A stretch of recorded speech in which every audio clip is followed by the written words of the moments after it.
So the theme of today's conference is power, which ties in very well to what we teach of vocal awareness, because we're often speaking about vocal power.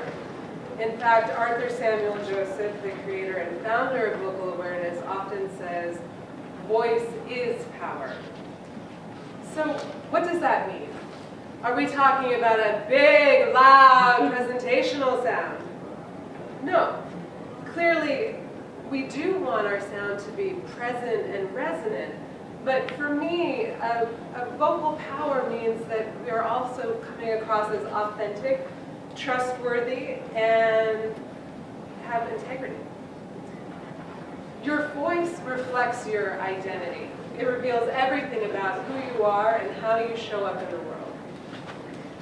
The reality is that an opinion is created in 3 seconds, and how we walk into a room matters.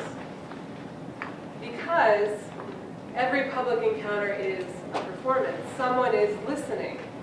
Someone is watching. Vocal awareness isn't speech class. Vocal awareness is about vocal power and communication mastery.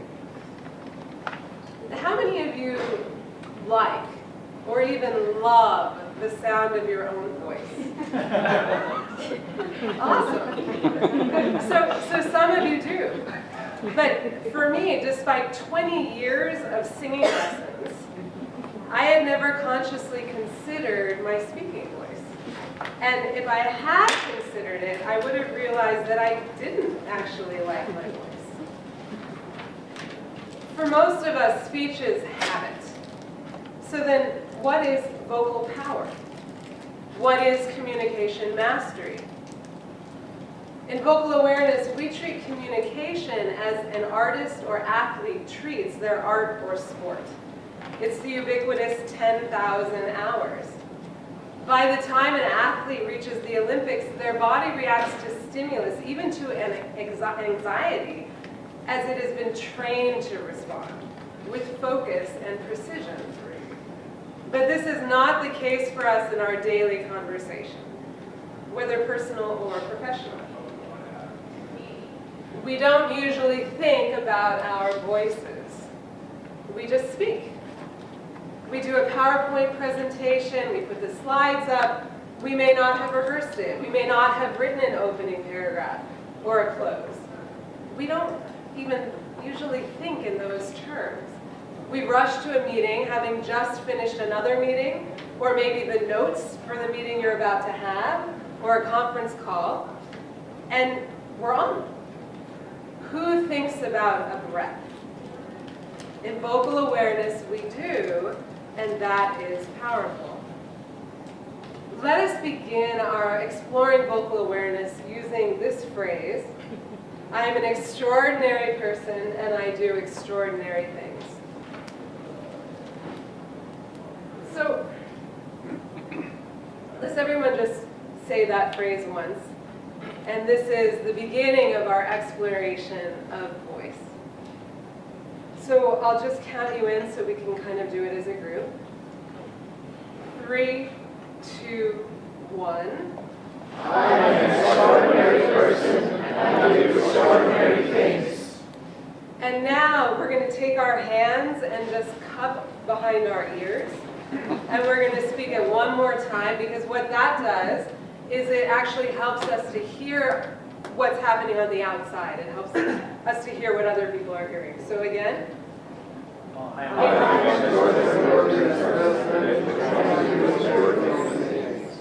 So that's going to be our before picture. And we're going to be saying this phrase a number of times using quite a few different exercises. And by the end, we'll have our after picture for this session today. So I do want to point out that I'm going to go through quite a few different vocal awareness exercises, and we're just going to be touching the surface. What I'm hoping for is that each of you finds maybe one thing that you can take home and practice. As I was saying in the beginning, vocal awareness is about mastery.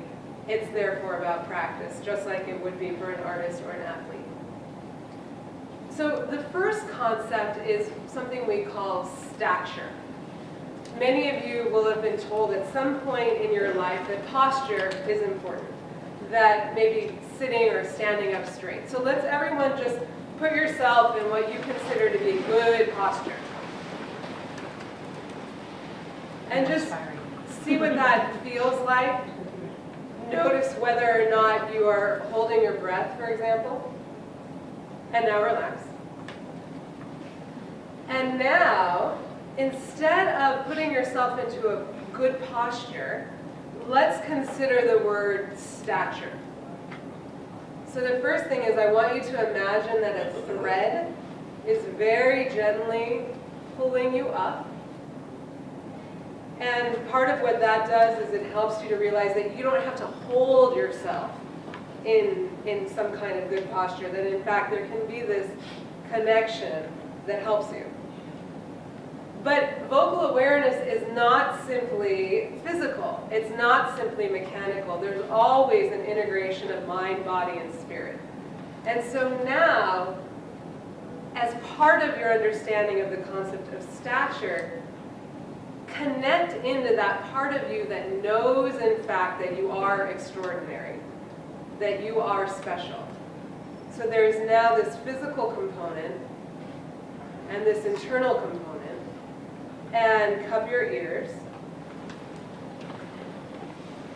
And again, feeling that thread, recognizing that you are a champion.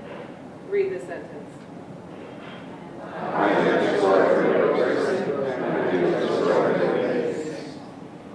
Now, normally, in a longer session, I would really like to engage with you to have a sense of your experience. In this session, I'd like you to at least reflect as we go through them whether or not you're noticing any difference. So from stature, we're going to move on to breath. And to start, let us just take a big breath, because all of you at some point have probably been told, especially if you ever sang in a choir, if you ever took a speech class, that breathing is important. So take a big breath as you would imagine you should take before you speak. And everyone in your own time, big breath.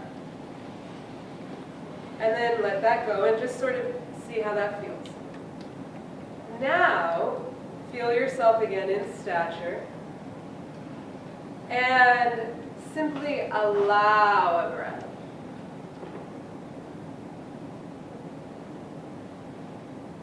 Notice how the room immediately somehow got quieter or stiller, that the energy changed. There's something about simply allowing the breath.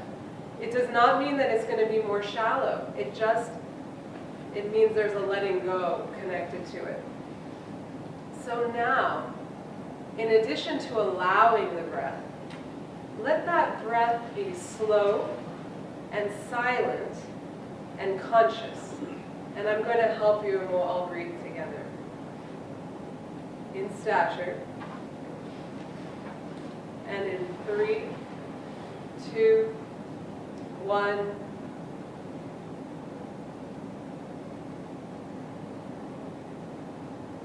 And now we're going to add one more thing. It may seem a little frou-frou, but it makes a difference. And that is to imbue this breath with the quality of love. So we're allowing a slow, silent, conscious, loving breath. And we'll all do that together in 3, 2, 1. And again, just feel the energy in the room and imagine the difference that you might experience if always as you're communicating, you're allowing that kind of breath. So we're going to get another picture with your hands cupped, feeling the thread pulling you up into stature, allowing a slow, silent, conscious, loving breath with me in 3, 2, 1. I am an extraordinary person, and I do extraordinary things. Great. Yes, you are. there. We had in a comment that he is, and maybe some of you are starting to believe this sentence a little bit more as we connect in with these tools that will help you to connect to the truth of this statement. We are, all of us are extraordinary, and that is true. So now we're going to get into an actual vocalizing exercise. Sometimes that raises anxiety in some people, and that's okay. It's just a natural part of trying something new, and because, as I said earlier, our voices are our identity. We're so used to speaking in a habitual way that connecting into new possibility can sometimes be a little scary. So all we're going to do is a hum. A hum, everybody knows how to, that's what we're going to do. Only we're going to do it in stature, and we're going to do it with a conscious, loving breath. And we're going to slide. We're going to slide down. And our goal is to find what we call in vocal awareness the hub of our voice. Many of you are speaking higher, at a higher pitch level than is really optimal for each of you individually. We all have an optimal hub of our voice that is far more powerful and more integrated than we realize. Especially, and I was thinking of this as I was listening to the presenters, especially for those of us who are brilliant, highly intelligent people. There's a tendency to speak from here up. But we are integrated, holistic beings, and using the whole of yourself in your speaking and in your communicating will bring out actually more of who you are. So again, it's going to be a hum.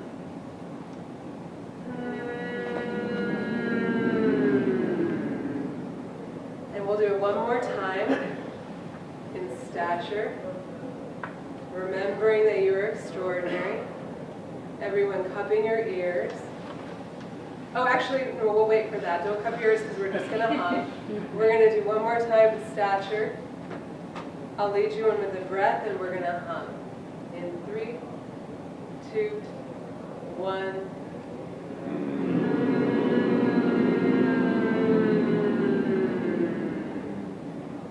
And now we're going to cup our ears.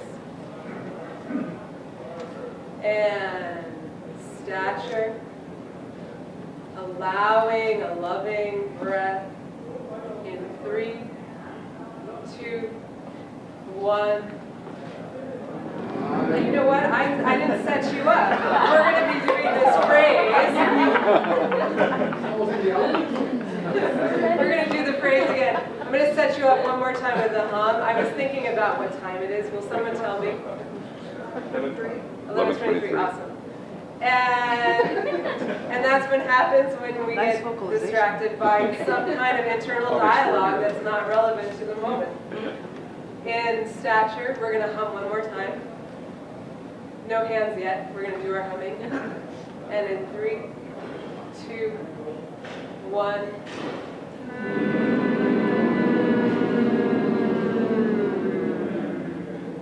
Now we're going to cover our ears and we're going to speak our phrase again. And stature and loving breath in 3, 2, 1.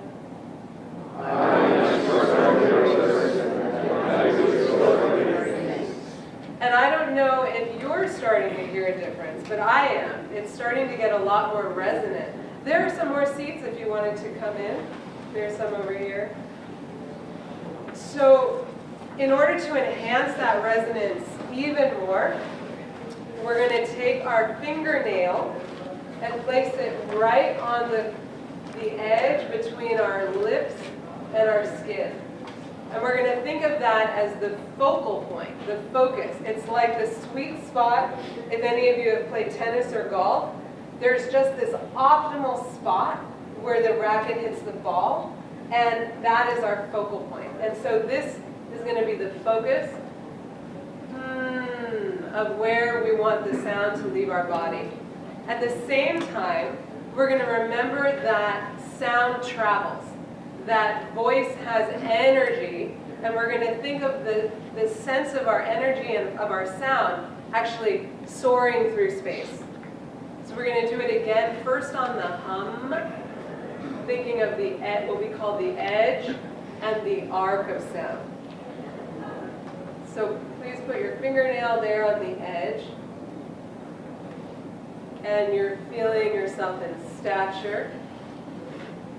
And we're just going to do our hum in 3, 2, 1.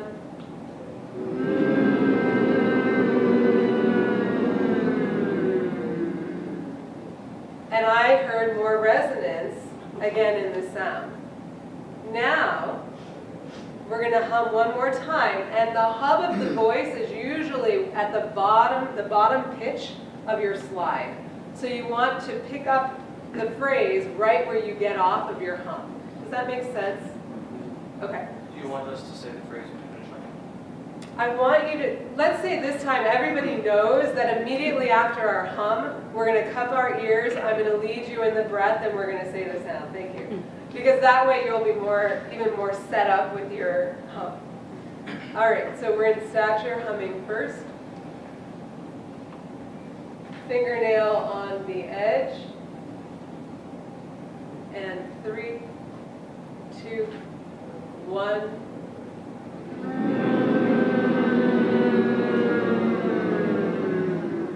Cupping your ears in 3, 2, 1.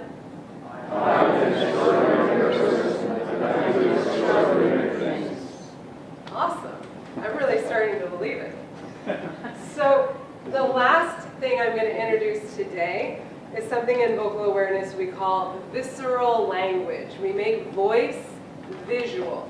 So particularly as I just said voice, I saw that V underlined because I enjoy that. I enjoy voice and visual. And I saw visual under the whole word underlined. So without going into all the details of it, I'm just going to make some changes to this copy. And I'd like your unconscious mind as you speak to just absorb it.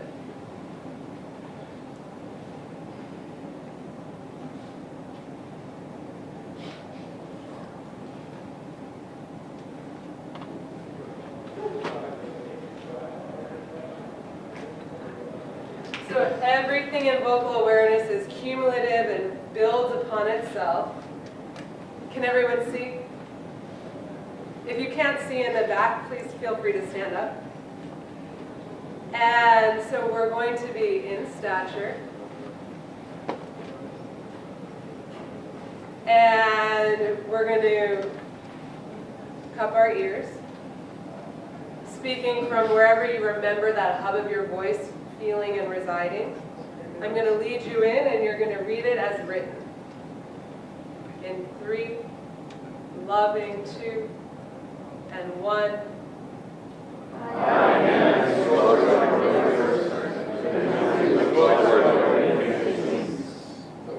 Good. So I heard some resonating on the Z at the end. A lot of the times we're just not conscious about all of the S's that actually sound like Z's. And I heard some emphasis on I am an extraordinary person. That really shifts things when you recognize the truth of that. So for our after picture, we're going to just put everything together. In stature, we're going to run through the hub of the voice one more time. We're going to do our hum again. So fingernail on the edge, remembering that the energy of the sound is going to soar.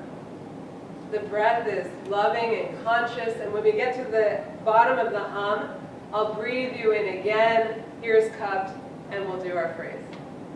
So we're going to do the hum first in 3, loving 2, and 1.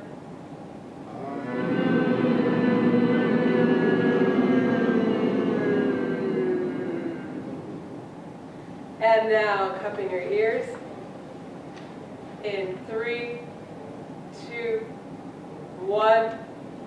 I am an extraordinary person, and I do extraordinary things.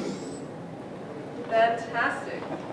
that is your after picture from having gone through a number of these exercises in a very short period of time. So, as I said at the beginning, it's so important to remember that like with the arts or athletics, when we're talking about communication mastery, we're talking about practice. When somebody begins to learn a new skill, it does not always feel natural. And in fact, when doing things like this, it often brings up some anxiety. And we really feel like we're somehow not being real anymore, not being natural, because speech is habit. We're so used to rushing. We're so used to talking higher and rushing that we think that's normal. But it doesn't have to be your normal. Remember that in vocal awareness, we are not trying to make you into something that you are not. We are always and only wanting to bring out who you are truly capable of being. And for me, that is vocal power. Thank you.